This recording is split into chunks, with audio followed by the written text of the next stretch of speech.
ready! GMA Weather, serbisyong totoo ng GMA News. Mga kapuso, may binabantayan po tayong bagyo sa labas po ng Philippine Area of Responsibility sa forecast track ng US Joint Typhoon Warning Center.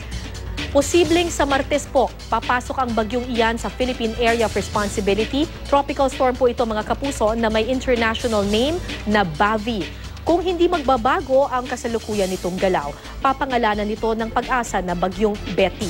Sa wind forecast map ng The Weather Company, maaaring tumbukin ng bagyo ang Eastern Visayas at Caraga region.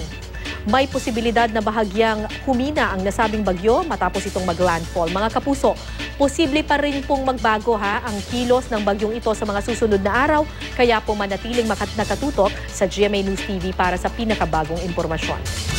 Sa ngayon, hanging amihan po ang umiiraw sa Northern at Central Luzon ayon po yan sa datos ng Pag-asa.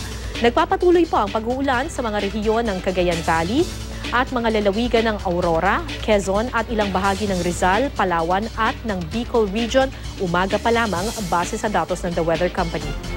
Uulanin din po ang Ilocos Region, Cordillera at ilan pang bahagi ng Central Luzon pagdating po ng hapon.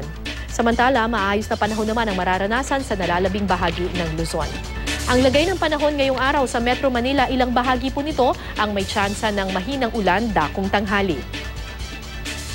Sa Visayas, may mahinang ulan sa Southern Leyte at Bohol. Ngayong umaga po yan mga kapuso, habang uulanin naman ang ibang bahagi ng Eastern Visayas mamayang hapon at gabi.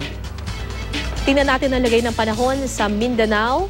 Ang silangang bahagi po nito, eastern section po, ang makakaranas ng ulan mula umaga. Thunderstorm naman sa ilan pang panig ng Mindanao ang mararanasan, lalo na ang northern section nito mamayang hapon. Yan ang latest mula sa GMA Weather. Magplano para sigurado, I am ready. Serbisyong totoo ng GMA News.